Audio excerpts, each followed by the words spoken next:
You're alone on a freezing New Hampshire backroad. Your car's crumpled against a snowbank. Help is just minutes away. But instead of waiting, you vanish. Forever. This isn't fiction. It's the chilling reality of Maura Murray's disappearance. And the truth, it's darker than any thriller. February 9th, 2004. A pitch-black stretch of Route 112 in Haverhill, New Hampshire, a road so isolated. Even the moonlight seems to avoid it. At 7:27 p.m., a 1996 Saturn sedan veers off the asphalt and slams into a snowbank. Inside, a 21-year-old nursing student named Maura Murray. Moments later, a school bus driver stops to help, but Maura refuses his offer, her voice trembling but firm. "I already called AAA. Here's the problem. No call was ever made. By the time police arrive, just 10 minutes later, Maura is gone. No footprints leading away from the car. No scent for search dogs to chase. Just a half-empty bottle of wine. A spilled box of red licorice. And a dorm room back at UMass packed with hiking guides, road maps, and a book titled Not Without Peril. Stories of hikers who vanished in the White Mountains. Was this a desperate escape? A calculated disappearance? Or did something or someone intercept her before she could finish the sentence she'd emailed professors hours earlier? Death in the family. I'll be gone a week. When no one had died. Tonight, we're peeling back 20 years of rumors, theories, and dead ends. What really happened that night? And why does this case still claw at our obsession? 2 decades later. Strap in. This isn't just a mystery, it's a ghost story with no ending. To understand this mystery, you need to know the enigma that was Maura Murray. On paper, she was a golden girl, Dean's List nursing student at UMass Amherst. Former West Point cadet, star athlete. Her family called her the glue, the one who held everything together. But behind that polished facade, a storm was brewing. Just weeks before she vanished, Maura's world began to unravel. A midnight car crash in her hometown of Hanson, Massachusetts, alone, in her father's Toyota Corolla. No police report filed, no explanation given. Then, a sudden breakup with her long-term boyfriend, Billy, after he allegedly discovered something on her computer. And days before her disappearance, she emailed professors claiming a death in the family to skip class. But here's the twist. No one had died. But wait, there's more. Maura wasn't just running from something. She was running to something, days before vanishing. She Googled cheap getaway rentals in the White Mountains, packed her dorm room with camping gear, hiking maps, and $280 in cash left behind. Even stranger, horse before her finale drive. Sheila Jedla shoplifted $280 in cash, left behind. Even stranger, horse before her finale drive. Sheila Jedla shoplifted 5 tubes of makeup from a campus store. A petty crime for a straight-A student. Was this a cry for help or a clue? Maura Murray was a collage of contradictions. The perfect daughter hiding a secret second cell phone. The aspiring nurse who researched how to survive in the wilderness. The young woman who told friends she needed to escape, but never said why. So ask yourself, was she a victim of circumstance? A mastermind of her own disappearance? Or did someone exploit the cracks in her carefully constructed life? Because one thing's certain, this wasn't random. Maura's last act wasn't a car crash. It was a detour into the unknown. Let's walk through Maura Murray's final hours, minute by minute, mystery by mystery. This isn't just a timeline. It's a countdown to the inexplicable. 4 p.m. Monday, February 9th, 2004. Maura is in her dorm room at UMass Amherst. She's packing a black backpack, stuffing it with textbooks, birth control pills, and her favorite stuffed monkey. Odd for a weekend trip? Maybe. But then again, she tells no one where she's going. Not her boyfriend, not her sister, not even her closest friends. 4:30 p.m. ATM withdrawal. She stops at a campus ATM, withdraws $280, nearly all the cash she has. Security footage shows her wearing a dark coat, her expression unreadable. No panic, no tears, just focus. This is a woman with a plan. But what kind of plan? 5:15 p.m. The email. She sends an email to her nursing school professor. Hey, sorry for the late notice, but there's been a death in the family. I'll be gone for a week. A lie. No one in her family had died. No funeral. No crisis. So why the lie? Was she buying time? Or hiding something darker? 6 p.m. The last phone call. Maura calls a voicemail box to listen to a message. The content? Deleted. Gone forever. Who left that message? A friend? A threat? We'll never know. 7 p.m. the drive north. She climbs into her beat-up Saturn sedan and starts the 140-mile drive to New Hampshire's White Mountains. A solo trip in the dead of winter. No skis, no winter gear, just a few maps and a heart full of secrets. 7:27 p.m. the crash. On Route 112, a twisting road swallowed by pine trees and shadows. Maura's car swerves. The Saturn fishtails, slams into a snowbank. The airbags deploy. A single wine bottle spills across the passenger seat. 7:31 p.m. the witness. School bus driver Butch Atwood pulls over. He sees Maura standing outside her car, unhurt but shaken. He offers to call police. She refuses, insisting, "I've already called AAA." Butch drives away, believing her. 7:35 p.m. the disappearance. A neighbor, Faith Westman, watches from her window. She sees Maura pacing near the car, flashlight beam darting wildly. Then headlights approach. A passing car? A truck. Faith blinks and Maura is gone. 7:46 p.m. police arrive. 10 minutes after the crash. Officer Cecil Smith reaches the scene. The Saturn's engine is cold. Doors locked. A half-empty soda. Red licorice scattered on the floor. No Maura. No footprints in the snow. No blood. No struggle. Just nothing. 8 p.m. the search begins.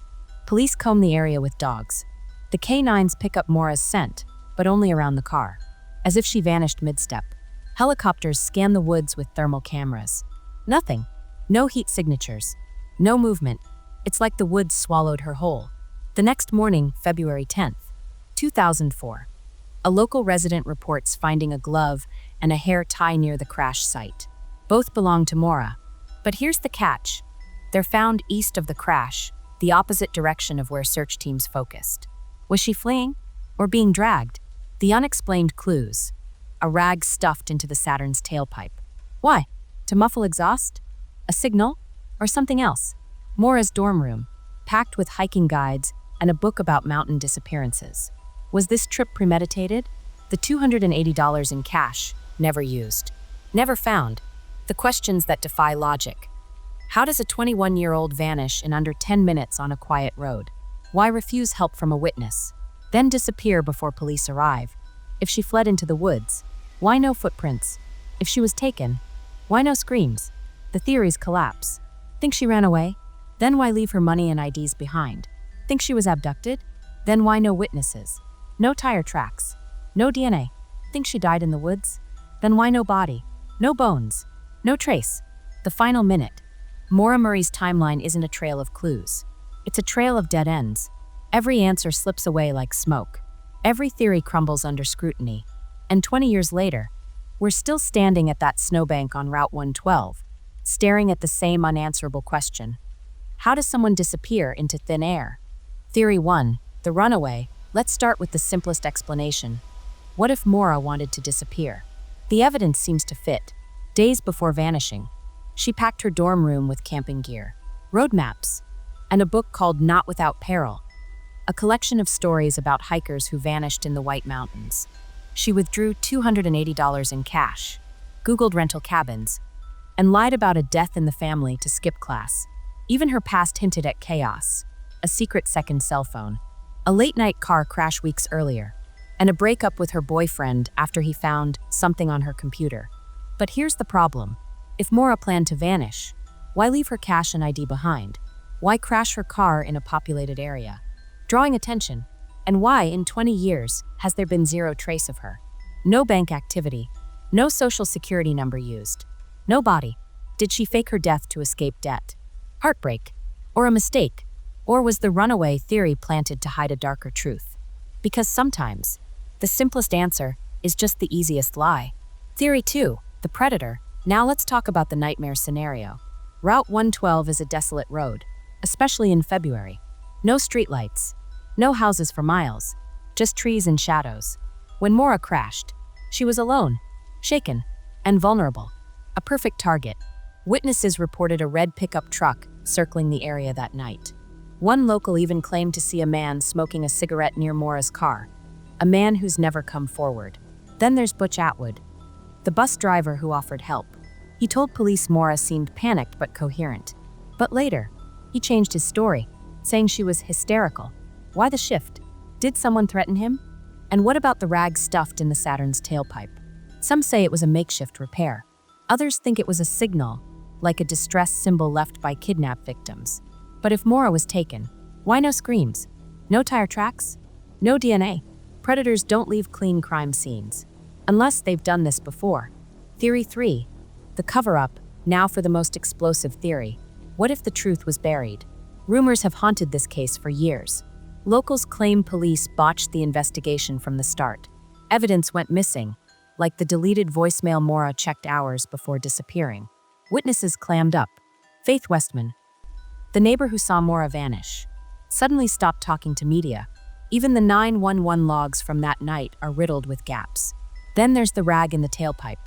Former police officer John Monahan later admitted, "We thought it was odd, but we didn't test it for DNA. Why not? And why did officers wait over a day to search Maura's dorm room, giving someone time to remove critical clues?" Some whisper about Maura's family ties. Her father, Fred, worked with law enforcement. Her boyfriend Billy's family had military connections. Was there pressure to close the case quietly? Or was this simply small-town incompetence? Either way, one thing's clear: the longer a mystery goes unsolved, the more it rots into conspiracy. The unanswerable question: so which theory is true? The runaway? Then where is she? The predator? Then where's the proof? The cover-up? Then where's the whistleblower? Maybe the answer is all three. Maybe it's none. But here's what keeps me up at night. Maura Murray didn't just vanish. Every clue she left feels like a decoy. Every witness feels like a ghost. And after 20 years, the only thing we know for sure is, we'll never know. 20 years later, Maura Murray's case isn't just unsolved, it's a maze of contradictions. For every answer, there are 10 more questions. Let's walk through the biggest ones, the ones that keep detectives, armchair sleuths, and even you awake at night. Question 1. Why the lie about a death in the family? Hours before disappearing, Maura emailed her professors. Death in the family. I'll be gone a week. But here's the truth. No one had died. No funeral. No emergency. So why the lie? Was she hiding a mental breakdown? A pregnancy? A fight with her boyfriend? Or was this a carefully planned excuse to vanish? Some say she needed time to escape a failing relationship. Others think she was running from a secret, something she couldn't tell anyone. But here's what chills me. That email wasn't sent in panic. It was calm, calculated, almost rehearsed. So why that lie? Why not a car trouble or flu? Maybe because death in the family buys more time, more sympathy, more room to disappear. Or maybe it wasn't a lie at all. What if Maura believed someone was going to die? Question 2. What was in the black backpack? Witnesses saw Maura carrying a black backpack at the crash site. But when police arrived, it was gone. What was inside? Survival gear? A change of clothes? A journal? Or something darker, cash? A burner phone? A weapon? Her family insists she packed it for a hike. But why take it out of the car after crashing? And why hasn't it surfaced in 20 years? Here's the kicker. Search teams found another backpack in the woods months later. It held feminine hygiene products, a knife, and a copy of Not Without Peril. But police ruled it unrelated. Too convenient? Or another dead end? Either way, that black backpack isn't just missing. It's a black hole, sucking all logic into the void. Question 3. Who was the man smoking near her car? Faith Westman, the neighbor who watched the crash from her window, reported seeing a man in a dark coat standing near Maura's car. He was smoking a cigarette. She said, like he was waiting for something. But here's what you need to know. He never came forward. No one else admitted to seeing him. Police never identified him. Was he a predator? An accomplice? Or just a bystander who feared getting involved? Locals whispered about a red pickup truck parked nearby that night. Some say it belonged to a man with a violent past. Others say it was a figment of panic. But here's the truth. In small towns, everyone knows everyone. So why does this man not exist? Question 4. Why the rag in the tailpipe? When police found Maura's Saturn, they discovered a rag stuffed deep into the tailpipe. A mechanic later said it could have been a hack to hide exhaust leaks, or a signal. But think, if Maura did it herself. Why? She wasn't a car expert. If someone else did it, was it a threat? A way to disable her car? Or a marker for someone following her? The rag was never tested for DNA. Another question buried under what ifs. Question 5. Why no footprints? No scent. It was freezing. The ground was covered in fresh snow. Yet when police arrived, there were no footprints leading away from Maura's car. None. Search dogs tracked her scent, but only in a small circle around the vehicle, as if she'd been plucked from the scene. How? Did she climb into another car? Was she carried? Or did she vanish into a place the dogs couldn't follow? The lack of prints defies physics. The lack of scent defies biology. Together, they defy reason. Question 6. What happened to the $280? Maura withdrew $280 from an ATM, her entire bank balance, hours before vanishing. But the money was never spent, never found. If she planned to run, why leave it behind? If she was abducted, why didn't her kidnapper take it? The cash is a paradox, a clue that points nowhere, just like everything else in this case. Question 7. Why silence after 20 years?